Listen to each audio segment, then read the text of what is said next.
श्री स्वामी समर्थ। स्वागत आहे तुम्हा सगळ्यांचं माझ्या YouTube चॅनलवरती। आजचा दिवस तुम्हा सर्वांना खूप छान सुखाचा आणि आनंदाचा जाऊ देत हीच मी स्वामींच्या चरणी प्रार्थना करते आणि आजच्या व्हिडिओला सुरुवात करते। पण त्या अगोदर तुम्ही माझ्या चॅनलवरती जर नवीन असाल तर चॅनलला सबस्क्राइब नक्की करा।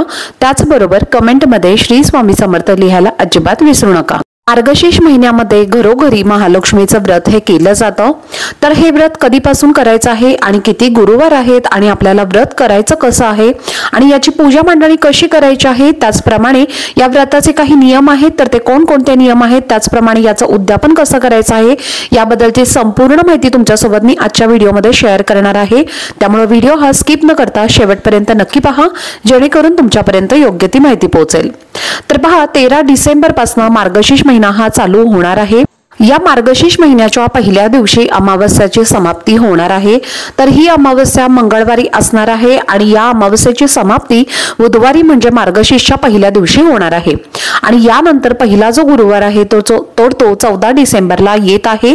त्याचप्रमाणे दुसरा गुरुवार हा 21 डिसेंबरला आहे आणि तिसरा गुरुवार हा 28 डिसेंबरला आहे। तर चौथा गुरुवार हा 4 जानेवारीला आहे आणि पाचवा म्हणजे शेवटचा जो गुरुवार आहे तर तो आहे 11 जानेवारीला।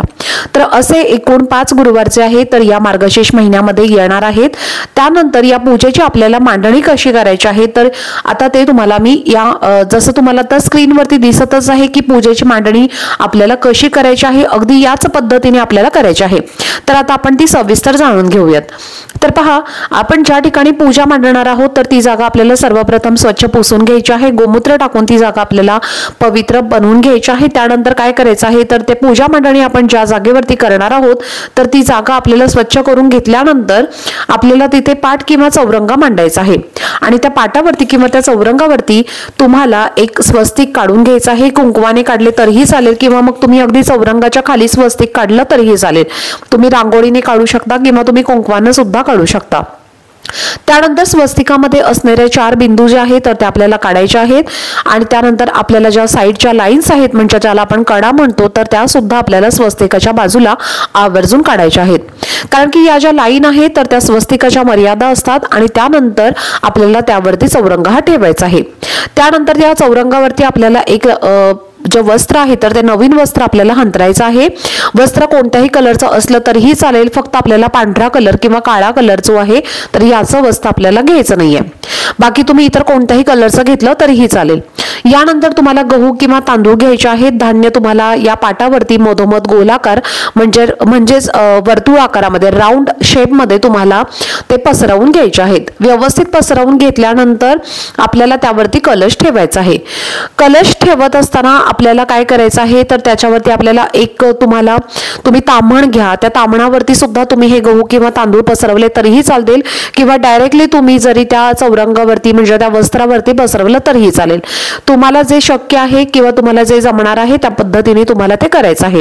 तर मी खालच्या बाजूला मी प्लेट ठेवत असते आणि त्या प्लेटमध्ये मी तांदूळ ठेवते आणि त्यावरती मी माझा कलश हा ठेवत असते। म्हणजे ज्या वेळेला आपण पूजा उचलत असतो तर तेव्हा आपल्याला ते उचलायला सुद्धा खूप सोपं पडतं। आता तुम्हाला ज्या पद्धतीने जमेल त्या पद्धतीने तुम्ही करू शकता। त्यानंतर आपल्याला काय करायचं आहे, आता हे सगळे तांदूळ आणि गहू पसरवल्यानंतर आपल्याला चांदीचा कलश जो आहे तर तो पाण्याने भरून घ्यायचा आहे। तुम्ही चांदीचा असेल तर चांदीचा घ्या किंवा मग तुम्ही पितळेचा किंवा तांब्याचा, शक्यतो करून तुम्ही तांब्याचा घेण्याचा प्रयत्न करा। तर तांब्याचा असेल तर तांब्याचा घ्या किंवा सांगितल्याप्रमाणे जो कोणता कलश चांदीचा असेल तर तो तुम्हाला स्वच्छ पाण्याने भरून घ्यायचा आहे। त्यानंतर त्या कलशामध्ये आपल्याला एक सुपारी आणि एक नाणं जे आहे तर ते टाकायचं आहे। त्याचप्रमाणे हळदी कुंकू सुद्धा आपल्याला टाकायचं आहे। थोड्याशा अक्षता त्या पाण्यामध्ये टाकायचं आहे। एक फूल आपल्याला त्या पाण्यामध्ये टाकायचं आहे। दुर्वा आपल्याला त्या पाण्यामध्ये टाकायचे आहेत। तर आता हे जे सगळं साहित्य आहे तर ते आपल्याला मार्गशीर्ष महिन्यामध्ये इझिली मिळत असतं मार्केटमध्ये। तर ह्या वस्तू ज्या आहेत तर त्या आपल्याला त्या कलशामध्ये टाकायच्या आहेत। त्यानंतर आपल्याला एक नारळ घ्यायचा आहे। नारळ जो आहे तर तो आपल्याला कलशावरती स्थापित करायचा आहे।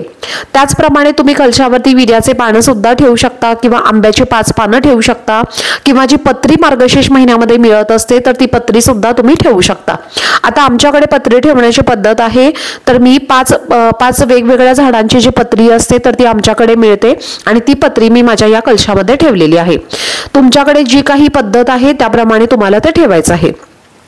त्यानंतर तुम्हाला काय करायचं आहे, कलशाला तुम्हाला हळदी कुंकू जे आहे तर त्याचे तुम्हाला बोटं उठवायचे आहेत. कलशावरती सुद्धा तुम्हाला एक स्वस्तिक कुंकवाने काढायचं आहे. हळद आणि कुंकू जे आहे तर ते तुम्हाला मिक्स करायचं आहे आणि ती तुम्हाला 5 बोटं तुम्ही ओढून घेऊ शकता किंवा मग तुम्ही सेपरेटली सुद्धा हळद आणि कुंकवाची 5 बोटं जी आहे तर ती ओढून घेऊ शकता. आणि त्यानंतर हळद कुंकू मिक्स करून तुम्हाला स्वस्तिक सुद्धा सेंटरला म्हणजे त्या कलशाच्या मधोमध तुम्हाला काढायचं आहे. यानंतर तुम्हाला एक ताम्हण घ्यायचं आहे आणि ताम्हणामध्ये तुम्हाला पाणी घ्यायचं आहे. म्हणजे तुमच्याकडे जो चमचा आहे किंवा ते आपल्याकडे जी पंचपळी असते तर ती तुम्हाला जे आपण पूजेसाठी वापरत असतो तर त्याने तुमच्या हातावरती पाणी घ्यायचं आहे. 3 वेळेला तुम्हाला पाणी घ्यायचं आहे आणि ताम्हणामध्ये ते पाणी सोडायचं आहे. ओम केशवाय नमः, ओम नारायणाय नमः, ओम माधवाय नमः हा मंत्र म्हणून तुम्हाला हे जे पाणी आहे तर ते ताम्हणामध्ये सोडायचं आहे किंवा तुम्ही हे पाणी पिलं 3 वेळेला तरीही चालेल. त्यानंतर तुम्हाला अशा पद्धतीने संकल्प करायचा आहे आणि हा तुम्हाला फक्त मार्गशीर्ष महिन्याचे जेव्हा जो पहिला गुरुवार असतो तर पहिल्या गुरुवारी तुम्हाला अशा पद्धतीने संकल्प करायचा आहे. संकल्पामध्ये तुमच्या मनातील जी काही इच्छा आहे तर ती तुम्हाला संकल्पामध्ये बोलून दाखवायचं आहे.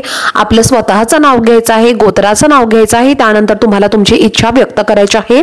अशा पद्धतीने तुम्हाला हा पहिल्या गुरुवारी फक्त संकल्प हा करायचा आहे. प्रत्येक गुरुवारी हा संकल्प करण्याची गरज नाहीये. तर त्यानंतर आता संकल्प करून झाल्यानंतर तुमच्याकडे जर माता लक्ष्मीची मूर्ती असेल तर मूर्तीवरती तुम्हाला अभिषेक करायचा आहे. मूर्ती नसेल तर मग तुम्ही फोटो घेतला तरीही चालेल. त्यानंतर जर तुमच्याकडे फोटो असेल तर फोटोवरती सुद्धा पाणी शिंपडून हा फोटो तुम्हाला स्वच्छ कपड्याने पुसून घ्यायचा आहे. मूर्ती असेल तर मूर्तीवरती आपल्याला अभिषेक करायचा आहे आणि आपण ही जी पूजा मांडणार आहोत तर या पूजेची जी दिशा आहे तर ती पूर्वेकडे असावी किंवा उत्तरेकडे असावे. त्यानंतर आपण जो कलश स्थापन केलेला आहे तर त्या कलशाला आपल्याला टेकून माता लक्ष्मीचा फोटो तुमच्याकडे असेल तर तो तुम्ही ठेवू शकता किंवा मार्गशीर्ष महिन्यामध्ये जो आपण फोटो ठेवत असतो जसं तुम्हाला आता स्क्रीनवरती जो फोटो दिसत आहे तर हा फोटो असेल तरी तो सुद्धा तुम्ही ठेवू शकता. त्याच्यावरती यंत्र सुद्धा असतं लक्ष्मी मातेचं, तर अशा पद्धतीचा छोटासा फोटो सुद्धा मार्केटमध्ये मिळतो. तर तुम्ही हा फोटो ठेवला तरीही चालेल किंवा तुम्ही माता लक्ष्मीचा फोटो या कलशाला टेकून ठेवला तरीही चालेल. त्यानंतर आपल्याला या कलशाला छान सजवून घ्यायचं आहे. त्यानंतर कलशाच्या पुढच्या बाजूला तुम्हाला 2-2 जोड पानं ठेवायची आहेत. अशी तुम्हाला टोटल 10 पानं ठेवायची आहेत स्क्रीनमध्ये दाखवल्याप्रमाणे. आणि प्रत्येक पानांवरती म्हणजे प्रत्येक जोड पानांवरती आपल्याला खारीक, बदाम, सुपारी जी आहे आणि एक खोबऱ्याचा तुकडा जो आहे तर तो तुम्हाला ठेवायचा आहे. त्यानंतर तुम्हाला कलशाच्या बाजूला गणपती बाप्पांची स्थापना करायची आहे. जोडपान ठेवायचं आहे. गणपती बाप्पांच्या मूर्तीवरती सुद्धा तुम्हाला अभिषेक करून ती मूर्ती तुम्हाला स्थापन करायची आहे. सांगितल्याप्रमाणे तुम्हाला माता लक्ष्मीची मूर्ती असेल तर तिच्यावरती सुद्धा तुम्हाला अभिषेक करून तिला तुम्हाला साईडला स्थापन करायचे आहे. त्यानंतर श्रीयंत्र सुद्धा आपल्याला या पूजेमध्ये ठेवायचं आहे. असेल तर आवर्जून नक्की ठेवा. त्यानंतर आपल्याला माता लक्ष्मीला हिरव्या बांगड्या ज्या आहेत तर त्या अर्पण करायच्या आहेत. ओटी तुम्हाला माता लक्ष्मीची भरायची आहे. ओटीमध्ये तुम्ही जे काही तुमच्याकडे तुमच्या यथाशक्तीनुसार म्हणजे जे कापड आहे तर कापड ठेवू शकता. साडी सुद्धा तुम्ही ओटीमध्ये ठेवू शकता. आणि त्यानंतर जे ओटीचं साहित्य आहे तर ते आपल्याला ठेवायचं आहे. नारळ ठेवायचा आहे, गजरा ठेवायचा आहे, हळदी कुंकू आपल्याला अर्पण करायचं आहे माता लक्ष्मीला, कलशाला. त्यानंतर आपल्याला या सर्व पानांवरती, फळांवरती, सर्वांवरती आपल्याला हळदी कुंकू अर्पण करायचं आहे. फूल अर्पण करायचं आहे आणि स्वतःला सुद्धा आपल्याला हळदी कुंकू लावून घ्यायचं आहे. त्यानंतर फूल जे आहे तर ते सुद्धा आपल्याला अर्पण करायचे आहे. तुम्हाला या दिवशी शक्य झालं तर कमळाचं फूल हे माता लक्ष्मीला तुम्ही नक्की अर्पण करा, कारण माता लक्ष्मीला कमळाचं फूल हे अतिशय प्रिय आहे. तर पहा, अशा पद्धतीने तुम्हाला पूजा मांडणी करून घ्यायची आहे. धूप, दीप, अगरबत्ती तुम्हाला लावून घ्यायचा आहे. त्यानंतर संपूर्ण पूजा तुम्हाला करत असताना दिवा जो आहे तर तो प्रज्वलित करायचा आहे आणि अग्नीच्या साक्षीनेच आपल्याला ही पूजा जी आहे तर ती मांडायची आहे. त्यानंतर आपल्याला महालक्ष्मीचे जे पुस्तक असतं तर ते लागणार आहे. तर तुम्हाला पुस्तकामध्ये जी कथा आहे तर ती कथा सुद्धा तुम्हाला वाचायची आहे. कथा वाचून झाल्यानंतर आपल्याला आरती करायची असते आणि अशा पद्धतीने आपल्याला ही पूजा मांडणी करायची आहे. त्यानंतर गोडाचा नैवेद्य आपल्याला अर्पण करायचा आहे. तर तुम्ही गोडामध्ये शिरा करू शकता किंवा तुम्ही खीर करू शकता, तुमच्याकडे जी काही प्रथा आहे तर त्याप्रमाणे तुम्हाला करायचं आहे। त्यानंतर एक गोडाचा पदार्थ आपण जो पण काही करणार आहोत तर त्यातला आपल्याला नैवेद्य दाखवायचा आहे आणि दुसरा जो नैवेद्य आहे तर तो आपल्याला गायीसाठी काढायचा आहे। गायीला सुद्धा आपल्याला या दिवशी जो काही नैवेद्य आपण बनवणार आहोत तर तो आपल्याला गायीला सुद्धा खाऊ घालायचा आहे, कारण गायीच्या पोटामध्ये 33 कोटी देवी देवता असतात, त्यामुळे आपल्याला गायीला सुद्धा जो काही आपण नैवेद्य बनवणार आहोत तर तो आपल्याला द्यायचा आहे। आरती करून झाल्यानंतर तुम्हाला ही पूजा उचलायची आहे। पूजा उचलल्यानंतर कलशावरती जी पानं ठेवलेली आहेत तर ती पानं जी असतात तर ती आपल्याला घरामध्ये 5 ठिकाणी ठेवायची आहेत। एक पान तुम्हाला तुमच्या घराच्या मुख्य प्रवेशद्वारावरती ठेवायचं आहे, दुसरं पान तुम्हाला तुमच्या स्वयंपाकघरामध्ये ठेवायचं आहे। त्यानंतर तुमचे महत्त्वाचे पैसे कागदपत्र ज्या ठिकाणी ठेवता तर तिथे तुम्हाला हे तिसरं पान ठेवायचं आहे। तर अशा पद्धतीने तुम्हाला तुमच्या ज्या काही घरातल्या महत्त्वाच्या जागा वाटतात तर तिथे तुम्हाला ही 5 पानं ठेवायची आहेत आणि प्रत्येक गुरुवारी तर अशा पद्धतीने आपल्याला प्रत्येक गुरुवारी पूजा करायची आहे आणि सांगितल्याप्रमाणे ती तुम्हाला उचलायची आहे। मार्गशीर्ष महिन्यामध्ये जेव्हा गुरुवार येतात तर तेव्हा गुरुवारचं व्रत आपल्याला करायचं असतं, त्याचप्रमाणे शेवटच्या गुरुवारी व्रताचं उद्यापन हे आपल्याला करायचं असतं। आता हे उद्यापन कसं करायचं आहे तर तुम्ही ब्राह्मणाला या दिवशी शिदा सुद्धा देऊ शकता किंवा तुम्ही दान सुद्धा देऊ शकता। त्याचप्रमाणे सुवासिनींना घरी बोलावून त्यांना हळदी कुंकू दिलं जातं आणि या व्रताचं महात्म्य सांगणारी जी पुस्तिका आहे तर ती सुद्धा भेट म्हणून दिली जाते।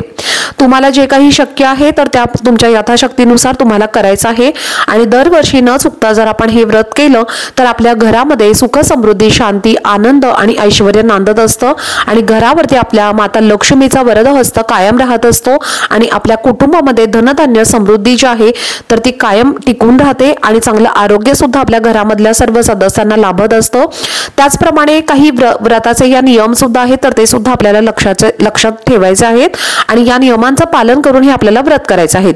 मार्गशीर्षातला जे गुरुवार आहे तर ते लक्ष्मी नारायणाचं व्रत असतं आणि त्यामुळे तुमच्याकडे लक्ष्मी नारायणाचा फोटो असेल तर तो तुम्ही आवर्जून या पूजेमध्ये ठेवू शकता। त्यानंतर या व्रताची म्हणजे सुरुवात जी आहे तर ती मार्गशीर्षातल्या पहिल्या गुरुवारपासून केली जाते आणि उद्यापन शेवटच्या गुरुवारी करायचं असतं। हे व्रत कोणतीही कन्या सुवासिनी स्त्री पुरुष देखील हे व्रत करू शकतात। त्याचप्रमाणे आपल्याला महिनाभर काही वस्तू ज्या आहेत तर त्या पूर्णपणे आपल्याला टाळायच्या आहेत, मांसाहार आपल्याला खायचा नाहीये। संपूर्ण महिनाभर चुकून सुद्धा आपल्याला मांसाहार करायचा नाहीये। हे व्रत समाधान शांती सुख ऐश्वर्य मिळावं म्हणून आणि त्याचबरोबर लक्ष्मीची कृपा आपल्या घरावरती सदैव राहावी यासाठी म्हणून करायचं असतं। त्याचप्रमाणे या दिवशी घरातील वातावरण हे आनंदाचं असावं। व्रत असेल तर त्या व्यक्तीने सकाळी लवकर उठून स्नान करायचं आहे आणि निर्मळ मनाने आपल्याला ही पूजा करायची आहे। मार्गशीर्ष महिन्यातील शुक्ल पक्षातील पहिल्या गुरुवारी या व्रताची सुरुवात केली जाते। दर गुरुवारी श्री महालक्ष्मीचं व्रत करून देवीची यथासांग पूजा करावी। अशा प्रकारे या महिन्यामध्ये आलेले जे 4 किंवा 5 गुरुवार आहेत तर ते व्रत करून आपल्याला शेवटच्या गुरुवारी उद्यापन हे करायचं आहे।